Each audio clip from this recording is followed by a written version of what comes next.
Hello दोस्तों, रजत खंडेलवाल परिवार में आपका हार्दिक स्वागत है।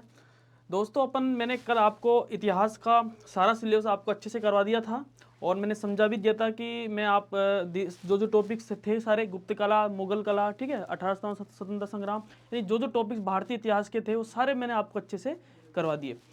अब दोस्तों अपन बात करेंगे एक नए टॉपिक के साथ में अपन स्टार्ट कर रहे हैं और एक एक थ्योरी के माध्यम से अपन एक एक चैप्टर को पढ़ेंगे और साथ में एमसीक्यू लाके मैं एक एक टॉपिक को करा के सारा कंप्लीटली आपका एक टॉपिक अच्छे से मैं इसको करवा दूंगा। अब दोस्तों इसके अंदर मैं आपको थ्योरी कराऊंगा सबसे पहले और थ्योरी के बाद में एमसीक्यू कराऊंगा। दोस्तों अधिक से अधिक लोगों को सब्सक्राइब करवाएं और जो फर्स्ट ग्रेड की फर्स्ट पेपर की तैयारी कर रहे हैं उससे हमारे चैनल से जोड़ें, क्योंकि रजत खंडेलवाल चैनल परिवार पर हम आपको फर्स्ट ग्रेड का फर्स्ट पेपर अच्छे से आपको करवाने। तो दोस्तों आज का टॉपिक अपन पढ़ेंगे और टॉपिक का नाम है गुप्त कला, साहित्य व विज्ञान। ये आपके सिलेबस के अंदर बाकायदा दे रखा है और अच्छे से लिखेंगे, ठीक है। आप नोट्स बनाते हुए चले साथ के साथ और सब चीज़ें मैं आपको ये इसके अंदर सारा याद कराते हुए और हर चीज़ को जो जो क्वेश्चंस पुराने आए हैं सारे मैं इसके अंदर कराऊंगा। दोस्तों अधिक से अधिक लोगों तो इसको सब्सक्राइब करवाएं। स्टार्ट करते हैं। सबसे पहले टॉपिक का नाम अपन देखेंगे। टॉपिक का नाम है, आपने दे रखा है ये स्कूल व्याख्याता प्रथम प्रश्न पत्र इतिहास का, और हम देखते हैं कि गुप्त कला, साहित्य व विज्ञान, ये अपने जो है टॉपिक अपने पास है। स्टार्ट अब चलते हैं टॉपिक के साथ। हाँ, सबसे पहले हम देखेंगे इसके अंदर पढ़ने का प्रयास करेंगे। गुप्त कला, साहित्य व विज्ञान के अंदर हम देखेंगे वास्तुकला पढ़ेंगे, चित्रकला, मूर्तिकला, साहित्य और विज्ञान। ध्यान रखना साहित्य में से एक क्वेश्चन तो हमेशा फिक्स आपके पूछेगा, ठीक है, और विज्ञान से भी पूछ लेता है। और मेन चीज़ है वास्तुकला के अंदर हम देखेंगे मंदिर, जितनी मंदिर स्थापत्य कला होती है वो सारे इसके अंदर आते हैं। इसमें हम देखेंगे एक क्वेश्चन आपके फिक्स इसके अंदर से आपके पूछते हैं। तो यानी साहित्य में से तो फिक्स क्वेश्चन है और एक मंदिर में से पूछ लेते हैं, और कभी ना कभी हम देखते हैं कि विज्ञान से, विज्ञान जो प्रौद्योगिकी है, ठीक है ना, यानी विज्ञान व प्रौद्योगिकी, इसकी मैं बात करूँ, यानी एक प्रकार से इसका बात करूँ आर्यभट्ट, वराहमिहिर, ठीक है, ये सारी जो भी चीज़ें हैं सारा हम देखेंगे इसके अंदर पढ़ने का प्रयास अपन अच्छे से करेंगे। तो आपके सामने हम देखेंगे गुप्त कला की जो 2 वीडियो बनेगी और साथ में हम देखेंगे कि एमसीक्यू के माध्यम से आपको एक एक टॉपिक कराते हुए अच्छे से अपन इसको स्टार्ट करेंगे। तो स्टार्ट करते हैं दोस्तों। सबसे पहले हम देखेंगे नेक्स्ट इसके अंदर देखते हैं, सबसे पहले हम देखेंगे मंदिर स्थापत्य कला। कौन सा टॉपिक है? मंदिर स्थापत्य कला, ये अपने पास टॉपिक है। तो ये देखते हैं। तो हम देखते हैं कि जो सबसे पहले बात करेंगे तो उत्तर भारत में मंदिर स्थापत्य कला का आरंभ हम देखते हैं कब स्टार्ट हुआ दोस्तों। हम देखते हैं गुप्त काल से ये माना जाता है, ठीक है। सबसे पहले हम देखेंगे जो उत्तर भारत में जो मंदिर बने वो इस सबसे पहले हम देखेंगे गुप्त काल के समय ही बनने लग गए थे। और हम देखते हैं कि जो अगर मैं बात करूं मंदिरों की 3 विशेषता होती है, हम देखेंगे तो मंदिरों की विशेषता होती है वो 3 होती है। इसमें अपन देखेंगे 3 प्रकार के मंदिर होते हैं। पहला है, जिसमें अगर मैं बात करूं तो सबसे पहले नागर शैली। पहला कौन सा मंदिर हम देखेंगे? नागर शैली, नागर शैली जो कि हम देखते हैं उत्तर भारत के अंदर मिलती है, उत्तर भारत के अंदर, ठीक है। दूसरा हम देखेंगे बेसल शैली, या ठीक है बेसल या होयसल शैली, होयसल शैली क्योंकि हम देखते हैं हलेबीड कर्नाटक के अंदर मिलती है। तीसरी दोस्तों अगर मैं बात करूंगा द्रविड़ शैली। कौन शैली? द्रविड़ शैली, क्योंकि हम देखते हैं दक्षिण भारत के अंदर, किसमें? दक्षिण भारत के अंदर हमें मंदिर स्थापत्य कला के अंदर हमें मिलती है, दक्षिण भारत, ठीक है। ये 3 शैली है मंदिर निर्माण की। सबसे पहले नागर शैली है जो कि उत्तर भारत के अंदर है, सेकंड है होयसल शैली जो कि हलेबीड कर्नाटक के अंदर है, और तीसरी है द्रविड़ शैली जो कि कहाँ पर है? दक्षिण भारत के अंदर हमें प्राप्त होती है। हम दोस्तों देखेंगे नागर शैली के अंदर हम देखेंगे इसकी जो विशेषता है वो सारा पढ़ने का प्रयास करेंगे, ठीक है। और इसके अलावा हम देखेंगे कि जो एकमात्र जो मंदिर है तेलीय मंदिर, कौन सा मंदिर? तेलीय मंदिर, जो कि हम देखेंगे एक प्रकार का ये द्रविड़ मंदिर है। तेलीय मंदिर है, कैसा मंदिर है? हम देखेंगे द्रविड़ मंदिर, कैसा मंदिर है? द्रविड़ शैली का मंदिर है। और ये उत्तर भारत के अंदर यही एक अपवाद है कि जो कि हम देखते हैं तेलीय मंदिर जो कि द्रविड़ शैली का ये मंदिर माना जाता है, क्योंकि ये नागर शैली जो कि हम देखते हैं ये उत्तर भारत के अंदर ये पड़ता है। अब स्टार्ट करेंगे। सबसे पहले उत्तर भारत के अंदर स्थापत्य कला का विकास हम देखते हैं एक स्वर्ण काल माना जाता है, गुप्त काल। तो स्टार्ट करते हैं सबसे पहले। हाँ, उत्तर भारत में मंदिर स्थापत्य कला का आरंभ कब माना जाता है दोस्तों? हम देखते हैं गुप्त काल के अंदर इसको माना जाता है। उसकी प्रमुख विशेषताएं कौन कौन सी है सबसे पहले अपन देखते हैं, इसकी विशेषताएं कौन कौन सी है। हम देखेंगे जो मंदिर निर्माण है,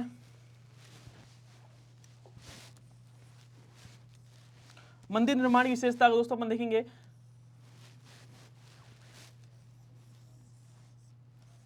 ये है, इधर हम देखते हैं गर्भगृह है, ठीक है, ये गर्भगृह, इसके चारों तरफ प्रदक्षिणा पथ है, और हम देखते हैं धीरे धीरे ऊपर क्या बनाने लग गए, ये शिखर हम देखते हैं धीरे धीरे बनाने लग गए। सबसे पहले हम देखेंगे शुरू में आरंभिक जो मंदिर मिलते हैं किसके मिलते हैं, जो चबूतरा नुमा, सबसे पहले हम देखते हैं चबूतरा बना होता था, और जिसके हम देखते हैं चारों तरफ पहले सीढ़ियाँ हुआ करती थी, लेकिन बाद में बंद कर दी गई, केवल एक तरफ सीढ़ियाँ यहाँ पे कर दी गई। तो आरंभिक मंदिर किसके बने थे, चबूतरा नुमा बने थे। चबूतरे की चारों तरफ हम देखेंगे सीढ़ियाँ, चारों तरफ हम देखते हैं इधर भी सीढ़ी, इधर भी सीढ़ी, और इधर भी सीढ़ी, और इधर भी सीढ़ी बनी होती थी। चारों तरफ हम देखते हैं सीढ़ियाँ बनी होती थी पहले, लेकिन उसके बाद हम देखते हैं धीरे धीरे मंदिरों का विकास होता गया और सिर्फ सीढ़ी एक तरफ ही मानी जाती है। फिर हम देखते हैं कि गर्भगृह का निर्माण, हम देखते हैं चबूतरे पर गर्भगृह का निर्माण किया गया, और आरंभिक मंदिर हम देखते हैं जहाँ पे मूर्ति रखी जाती थी। कहने का मतलब है यहाँ पे एक गर्भगृह था जिस पर हम देखते हैं मूर्ति रखी जाती थी। फिर अपन देखते हैं कि गर्भगृह के चारों ओर, ठीक है, कालांतर में फिर गर्भगृह पर शिखर बनाया जाने लग, धीरे धीरे हम देखते हैं शिखर बनाया जाने लग गया, और फिर हम देखते हैं गर्भगृह के चारों ओर प्रदक्षिणा पथ, यानी कहने का मतलब परिक्रमा पथ, इसके चारों तरफ हम देखते हैं क्या होता था, प्रदक्षिणा पथ इसके होता था। फिर दोस्तों हम देखते हैं आरंभिक जो मंदिर है हम देखते हैं किसके थे, पंचायतन शैली के बनते थे, और उसमें जो मेन मंदिर है वो कौन सा है, देवगढ़ का दशावतार मंदिर हम देखते हैं पंचायतन शैली का ये माना जाता है। दोस्तों ये थी मंदिर निर्माण की विशेषता। सबसे पहले आरंभिक मंदिर चबूतरे नुमा होते थे, सेकंड चबूतरे के चारों ओर सीढ़ियाँ होती थी, ठीक है, चारों ओर पे, लेकिन बाद में धीरे धीरे हम देखते हैं कि सीढ़ियाँ बंद हो गई, एक तरफ ही सीढ़ियाँ होने लग गई। तीसरा हम देखते हैं चबूतरे के जो हम देखते हैं कि निर्माण है वो आरंभ है जिसपे गर्भगृह के अंदर मूर्ति रखी जाती थी, और धीरे धीरे हम देखते हैं कालांतर में गर्भगृह के ऊपर हम देखते हैं कि शिखर बनाए जाने लग गया। फिर हम देखते हैं कि जो गर्भगृह के चारों ओर क्या होता था, प्रदक्षिणा पथ भी इसके अंदर होता था, और पंचायतन शैली में बनते थे। और देवगढ़ का दशावतार मंदिर हम देखते हैं कि इस जो पंचायतन शैली का मंदिर माना जाता है। नेक्स्ट बात करेंगे, हाँ, कौन कौन से मंदिर है फिक्स। दोस्तों हम देखेंगे फिक्स क्वेश्चन आता है कि कौन कौन से मंदिर है, और सबसे ज़्यादा मंदिर मिले हैं कहाँ पे, हम देखते हैं मध्य प्रदेश के अंदर सबसे ज़्यादा मंदिर मिले हैं। एक जो मंदिर मिला है सिर्फ और सिर्फ हम देखते हैं उत्तर प्रदेश यूपी झांसी के अंदर मिला है ये मंदिर है, और हम देखते हैं कि सबसे ज़्यादा जो मंदिर है कहाँ पे मिला है, मध्य प्रदेश के अंदर ये मंदिर मिले हैं। आपको ये मंदिर सारे याद ही करने पड़ेंगे। सबसे पहले हम देखेंगे देवगढ़ का दशावतार मंदिर, जो कि कहाँ पर यूपी झांसी के अंदर पड़ता है, ललितपुर नाम की जगह है, कौन सी, ललितपुर, वहाँ पर इस मंदिर का हम देखते हैं इस मंदिर का देवगढ़ का दशावतार मंदिर है। और हम देखते हैं कि गुप्तकालीन मंदिर स्थापत्य की समस्त विशेषता, जो भी समस्त विशेषता इसी मंदिर में हमें झलकती दिखाई देती है। और सबसे इंपॉर्टेंट चीज़ है कौन सा मंदिर है, शिखर युक्त मंदिर है। कौन सा, ये शिखर युक्त मंदिर इसको माना जाता है। सेकंड अगर बात करेंगे तो नचना कुठार का पार्वती मंदिर, कौन सा है, नचना कुठार का पार्वती मंदिर, जो कि कहाँ है, एमपी के अंदर है। और हम देखते हैं कि कहाँ पर है, ये अजयगढ़ नाम की जगह वहाँ पर है, और इसके अंदर सबसे पहले रामायण का सर्वप्रथम अंकन इसी मंदिर के अंदर हमें नजर आता है। नहीं, पहला कौन सा है, देवगढ़ का दशावतार मंदिर, जो कि कहाँ है, यूपी झांसी के अंदर है। सेकंड अपन बात करेंगे नचना कुठार का पार्वती मंदिर, जो कि कहाँ है, मध्य प्रदेश अजयगढ़ के अंदर, जो कि हम देखते हैं रामायण का सर्वप्रथम अंकन इसी के अंदर मिलता है। तीसरा अपन बात करेंगे बुमरा का शिव मंदिर, जो कि हम देखते हैं सतना एमपी के अंदर मिलता है। यहाँ पर बुमरा का शिव मंदिर, यहाँ पर बुमरा का शिव मंदिर हम देखते हैं सतना एमपी के अंदर। फोर्थ अपन देखेंगे खो का शिव मंदिर, किसका, खो का शिव मंदिर, जो कि कहाँ है, ये सतना एमपी के अंदर ये पड़ता है। पांचवा अगर मैं बात करूंगा तिगुआ का विष्णु मंदिर, किसका है, तिगुआ का विष्णु मंदिर, जो कि कहाँ पर है, जबलपुर के अंदर यानी मध्य प्रदेश के अंदर ये पड़ता है। नेक्स्ट बात करूंगा एरण यानी विष्णु मंदिर, कहाँ पर, एरण का विष्णु मंदिर, जो कहाँ पर, सागर एमपी के अंदर। और हम देखेंगे कोटा का मुकुंदरा मंदिर, जो कि कहाँ पर, राजस्थान के अंदर ये मंदिर पड़ता है। दोस्तों ये मंदिर थे, एक बार वापस से देखते हैं। देवगढ़ का दशावतार मंदिर, जो कि यूपी झांसी के अंदर पड़ता है, ललितपुर के अंदर।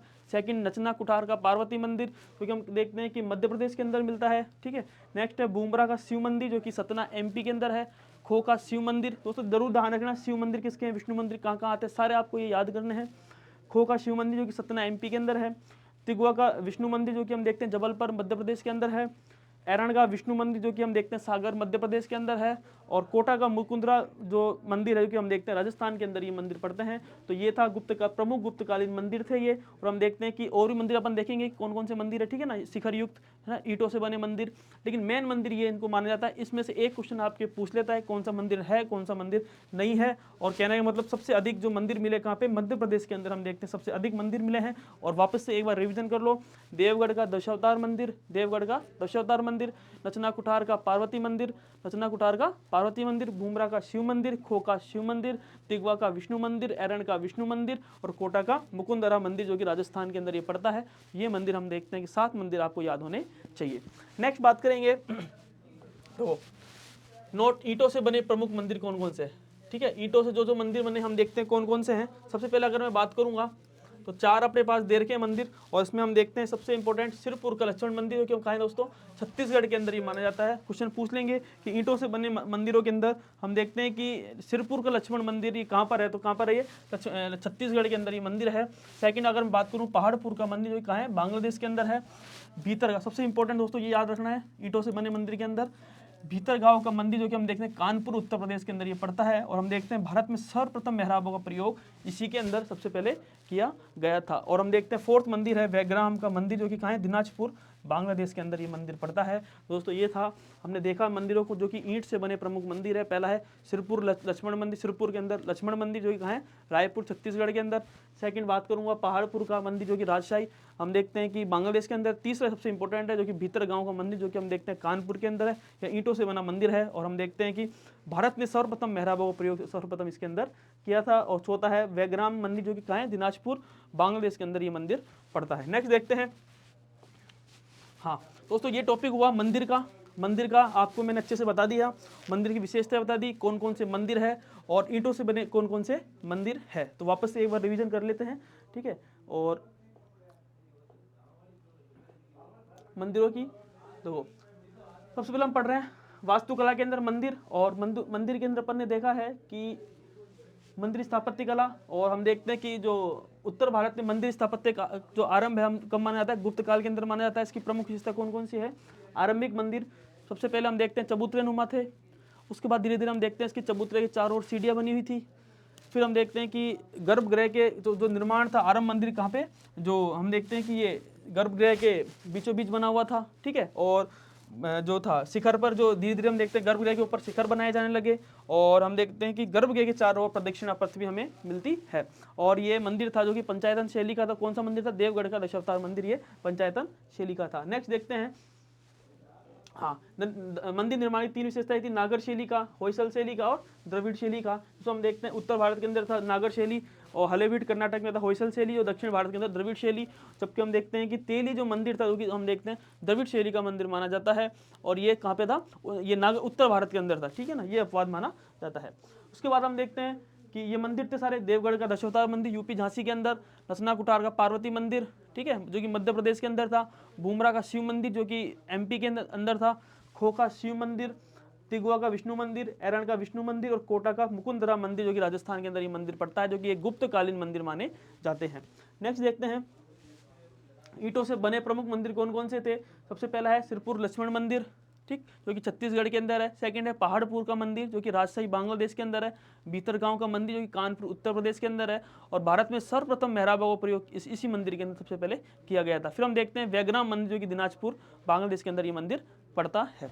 नेक्स्ट बात करेंगे दोस्तों, सेकंड टॉपिक अपन बात करेंगे, टॉपिक का नाम है मूर्ति कला। ठीक, पहला टॉपिक हो चुका है अपना मंदिर स्थापत्य कला का, और सेकंड जो पॉइंट है वो है मूर्ति कला। इसमें 3 प्रमुख केंद्र माने जाते हैं मूर्ति कला के अंदर। हम देखते हैं कौन कौन से। सबसे पहले दोस्तों मथुरा, कौन सा है, मथुरा। सेकंड अगर मैं बात करूं सारनाथ का, और तीसरा अगर मैं बात करूंगा पाटलिपुत्र। ये 3 हम देखते हैं कि 3 मूर्ति कला के प्रमुख केंद्र थे गुप्तकालीन। और इसके अंदर गुप्तकालीन मूर्तियां मौर्योत्तरकालीन मूर्तियों से जितनी सुंदर नहीं है, लेकिन उनमें नग्नता का भी अभाव इसके अंदर नजर आता है। कहने का मतलब सबसे जो मूर्तियां जो बनी, सबसे जो स्वर्णकाल माना जाता है वो दोस्तों मौर्योत्तर काल माना जाता है, ठीक है ना। और हम देखते हैं मथुरा शैली थी, वहाँ पे गांधार शैली भी थी, ठीक है। और इसके अंदर जो मिलता है, इतनी सुंदर तो है नहीं, लेकिन थोड़ी बहुत हम देखते हैं कि नग्नता का इसके अंदर अभाव हमें मिलता है। सेकेंड हम देखेंगे इस समय अर्धनारीश्वरी की मूर्ति कला बनने लग गई थी, हरिहर की मूर्ति बनने लग गई, मकरवाहिनी जो गंगा है उसकी मूर्ति बनी है, कूर्मवाहिनी यमुना इनकी मूर्ति बनने लग गई। और सबसे इंपॉर्टेंट है त्रिदेव की मूर्तियां भी इस समय हम देखते हैं मूर्तियां बनना प्रारंभ इस समय हो गई थी। दोस्तों ये थी विशेषता मूर्ति कला की। तो ये प्रमुख हम माने। अब 3 केंद्र थे कौन कौन से, मथुरा था, सारनाथ था और पाटलिपुत्र, ये 3 प्रमुख केंद्र इसके माने जाते हैं। नेक्स्ट चलते हैं, हाँ गुप्तकालीन मूर्ति कला की विशेषताएं कौन कौन सी अपने पास है। सबसे पहले जो मिलती है वो है अलंकृत प्रभामंडल। क्या है? अलंकृत प्रभामंडल, जो कि हम देखते हैं एक प्रकार से प्रभामंडल है ये, एक प्रकार गुप्तकालीन मूर्तिकला का। ठीक है, सबसे ज्यादा हम देखते हैं अलंकृत जो प्रभामंडल हमें नजर आता है। सेकंड बात करेंगे इसके अंदर, मुद्रा आसन के अंदर इसके अंदर मूर्ति बनाई गई है। किस आसन में? मुद्रा आसन के अंदर इस समय मूर्ति बनाई गई थी।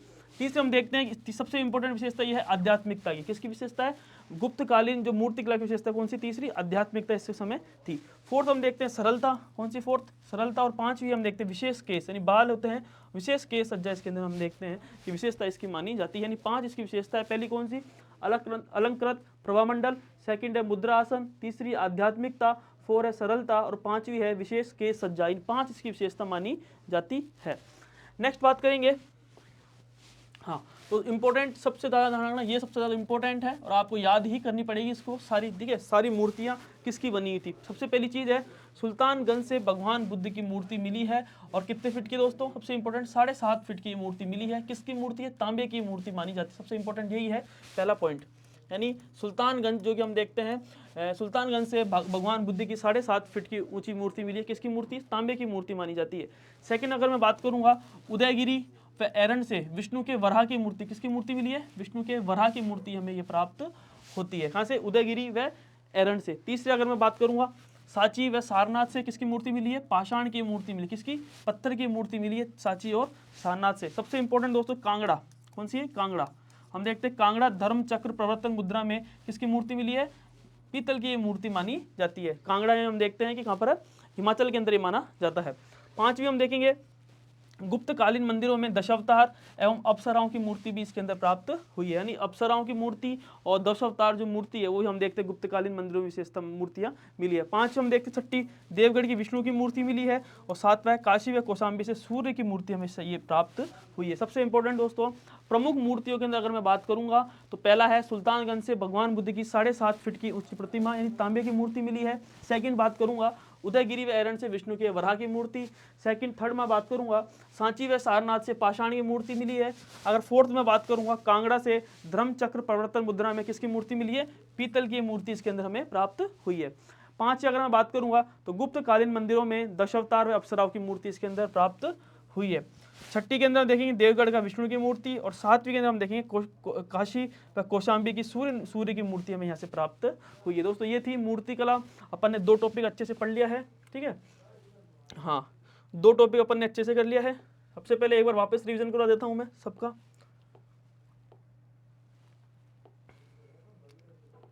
तो अपन पढ़ रहे हैं मंदिर और उसके बाद हम देखते हैं सेकंड टॉपिक था चित्रकला। ये 2 अपने टॉपिक हो गए हैं। 3 टॉपिक रह गए, चित्रकला, साहित्य और विज्ञान। ये 3 टॉपिक अपने रह गए। सबसे पहले अपन बात करेंगे मंदिरों की। मंदिरों में हम देखते हैं सबसे पहले मंदिर स्थापत्य कला। उत्तर भारत में स्थापत्य कला का जो आरंभ है गुप्त काल में हो गया था।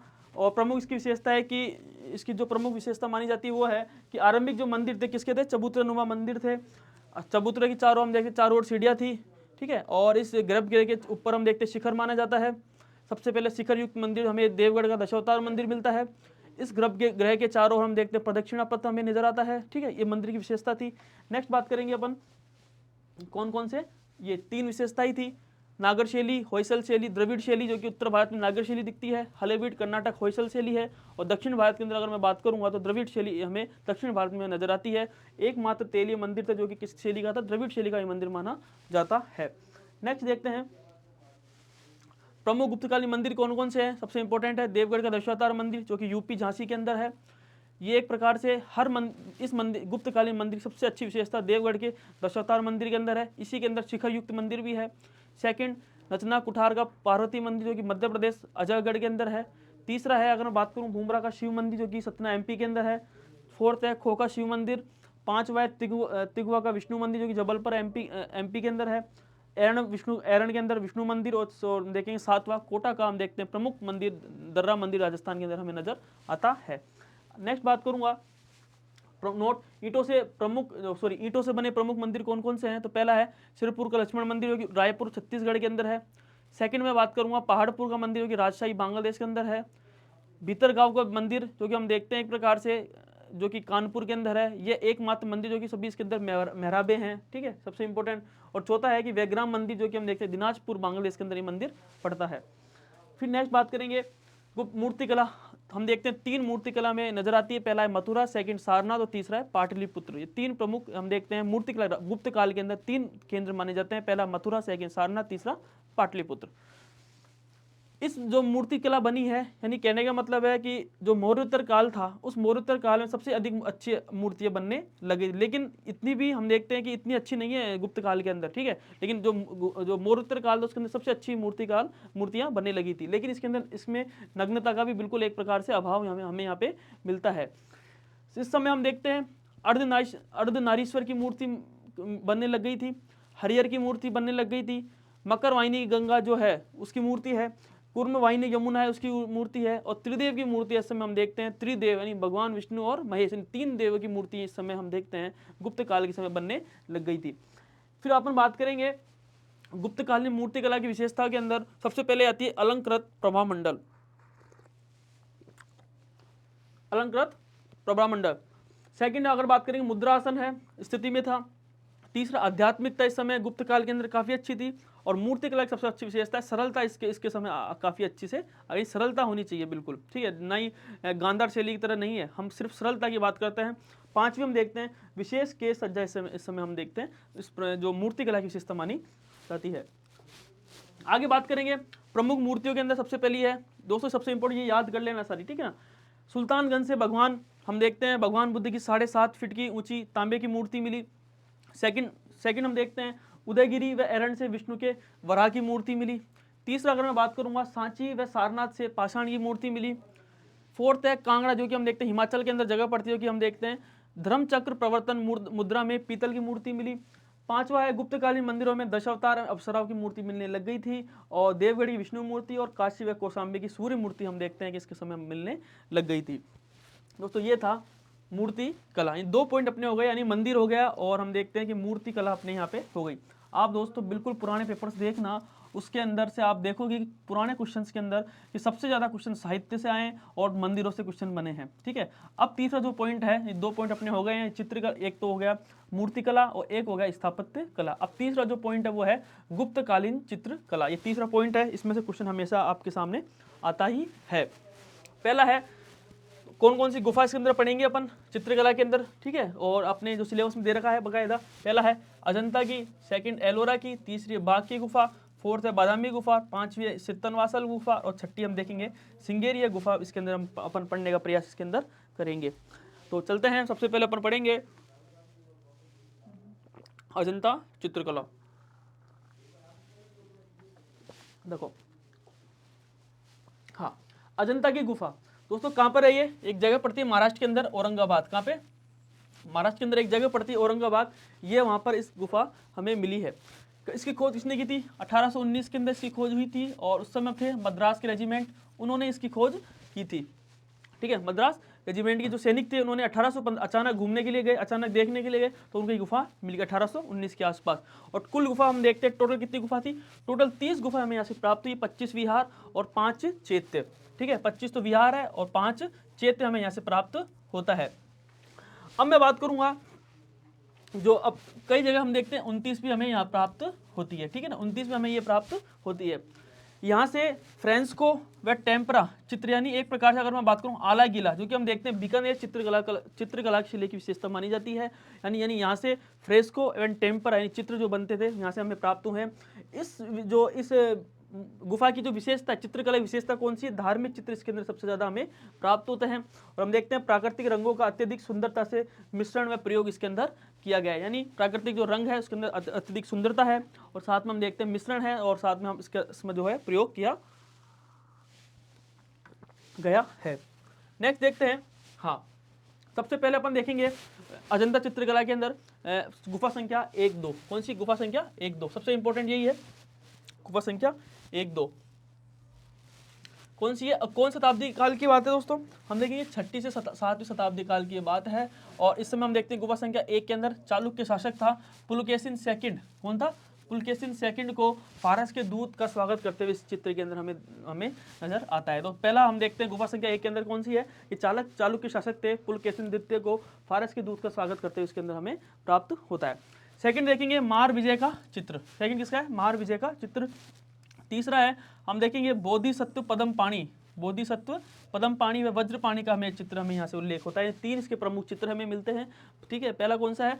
चालुक्य शासक पुलकेशिन सेकंड को फारस के दूत का स्वागत करते हुए चित्र मिलता है। सेकंड महार विजय का चित्र मिलता है। और तीसरा है हम देखते हैं बोधिसत्व, पद्मपाणि व वज्रपाणि का हमें चित्र यहाँ से नजर आता है। गुफा संख्या 2 की अगर मैं बात करूंगा दोस्तों, ये धारणा गुफा संख्या 1 के अंदर, 2 के अंदर बुद्ध का जन्म है, माया का सपना है और झूला झूलती राजकुमारी का चित्र हमें यहाँ से प्राप्त होता है। नेक्स्ट चलते हैं गुफा संख्या 9, 10 सबसे इंपॉर्टेंट ध्यान रखना यही है। और गुफा संख्या 9 तो सबसे प्राचीन है। गुफा संख्या 9, गुफा संख्या 9 सबसे प्राचीन, सबसे प्राचीन कौन सी है? गुफा संख्या 9। इस समय हम देखते हैं सातवां शासकों के संरक्षण के अंदर समय बनाई गई थी। और हम देखते हैं कौन शताब्दी उस समय? प्रथम शताब्दी उस समय मानी जाती है। इसके चित्र सबसे प्राचीन लिखा हुआ है क्लियर, इसके चित्र सब कैसे हैं? सबसे प्राचीन चित्र इसके माने जाते हैं। फिर हम देखते हैं गुफा संख्या 9 के अंदर एक स्त्री का चित्र है। और सेकंड हम देखते हैं पुजारियों के दल का स्तूप की ओर जाते हुए चित्र इसके अंदर हमें नजर आता है। फिर हम देखेंगे तीसरी जो गुफा है वो है 16 व 17। इसका निर्माण हम देखेंगे वाकाटक शासक थे हरिसेन। कौन थे? हरिसेन ने मंत्री वराहदेव ने इसका निर्माण करवाया था। गुफा संख्या 16 व 17 का निर्माण वाकाटक शासक थे हरिसेन ने, उसके मंत्री थे वराहदेव ने इसका निर्माण करवाया था। नेक्स्ट चलते हैं गुफा संख्या 16 के अंदर हम देखेंगे मरणासुर राजकुमारी का चित्र है। और सेकंड अपन देखेंगे गौतम बुद्ध के वैराग्य उत्पन्न होने के विचार दृश्य हमें यहाँ से प्राप्त होते हैं। जो जब महात्मा बुद्ध हम देखते हैं 4 घटनाओं को देखकर उनका जीवन कैसा हो गया था, हृदय परिवर्तन उनका होने लग गया था। फिर हम देखते हैं गुफा संख्या 17 के अंदर महाविनिष्क्रमण का चित्र है, माता व शिशु का चित्र है, उड़ती हुई अप्सरा का चित्र है। और दोस्तों ध्यान रखना चैत्य की जो संख्या देर कितनी है? 9, 10, 19, 26 और 30 ये कंप्लीट क्या माने जाते हैं? चैत्र ये माने जाते हैं। चैत्र मतलब पूजा स्थल, चैत्र मतलब पूजा स्थल, बौद्धों के पूजा स्थल।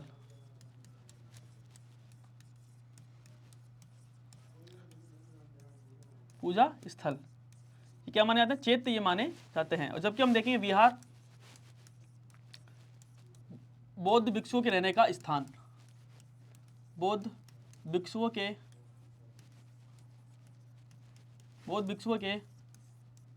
रहने का स्थान, रहने का स्थान ये माना जाता है। नेक्स्ट चलते हैं हाँ सेकंड दोस्तों गुफा है बागी की गुफा, जो कि हम देखते हैं ग्वालियर एमपी के अंदर है। और इसका जो विषय वस्तु कैसी है? लौकिक इसकी विषय वस्तु है, जबकि हम देखते हैं उसका किसी धार्मिक विषय वस्तु मानी जाती है। और इसकी खोज हम देखते हैं 1818 ईस्वी के अंदर डेंजरफील्ड ने, किसने की थी इसकी खोज? डेंजरफील्ड ने इसकी खोज की थी। टोटल इसके अंदर हम देखते हैं टोटल 9 गुफा है, जिसमें हम देखते हैं कि 5 गुफा अपने पास दे रखी है, केवल 4 व 5 इसके अंदर ही सुरक्षित है। ग्रह गुफा, पंचपांडु गुफा, रंगमहल गुफा और एक पाठशाला गुफा, जो कि हम देखते हैं ये गुफा है केवल 4 व 5 इसके अंदर सुरक्षित मानी जाती है। आगे चलते हैं एलोरा गुफा, जो कि औरंगाबाद महाराष्ट्र के अंदर है। इसका निर्माण राष्ट्रकूटों ने किया था। किसका निर्माण किया था? राष्ट्रकूटों ने इसका निर्माण किया था और 7वीं से 9वीं शताब्दी के आसपास। और टोटल कितनी गुफा इसके अंदर? 34 इसके अंदर गुफा है एलोरा गुफा के अंदर। तो हम देखते हैं 1 से 12 तक गुफा जो कि हम देखते हैं बौद्ध धर्म की है, 13 से जो 29 तक है वो हिंदू धर्म के अंदर है। और गुफा नंबर 30 से 34 तक गुफा किसके अंदर है? जैन धर्म के अंदर ये गुफा मानी जाती है। 3 गुफाएं, हम 34 गुफाएं टोटल, इसमें हम 1 से 12 तक तो बौद्ध धर्म, 13 से 29 तक हिंदू धर्म और 30 से 34 तक जैन धर्म ये गुफा मानी जाती है। नेक्स्ट देखते हैं हाँ दोस्तों ये थी अपन ने देखा कंप्लीटली सारी तीनों मैंने पॉइंट्स करवा दिए सारे, यानी 3 पॉइंट्स मैंने आपको अच्छे से इसके अंदर करवा दिए। कौन कौन से अपन बात करें? 3 पॉइंट कौन कौन से? पहला तो मंदिर स्थापत्य कला करवा दिया, मंदिर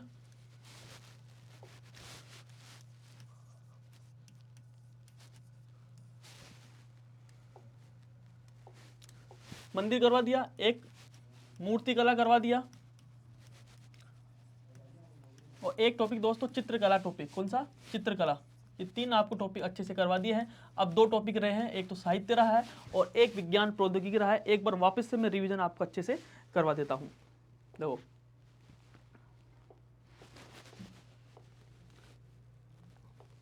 हाँ सबसे पहले गुप्त कला साहित्य विज्ञान अपना ये टॉपिक है और फर्स्ट ग्रेड का फर्स्ट पेपर का ये टॉपिक है। दोस्तों ध्यान रखना, जो मेरे नोट्स है बिल्कुल content, minimum content, maximum questions में ये काम कर रहा हूँ और 100% आपका एक क्वेश्चन या दो भी गुप्तकाल संबंधित क्वेश्चन आएगा आपका आराम से इसके अंदर मिल जाएगा। मैं बिल्कुल बकवास बिल्कुल नहीं करूँगा, सिर्फ और सिर्फ कंटेंट पर काम करूँगा। और आप देख भी रहे हो कि हमारा जो टॉपिक सारे जितने भी करवा रहे हैं आपको एक एक टॉपिक अच्छे से कराते हुए चल रहे हैं। वास्तुकला, मंदिर, चित्रकला, मूर्तिकला, साहित्य व विज्ञान। सबसे पहले मंदिर स्थापत्य कला।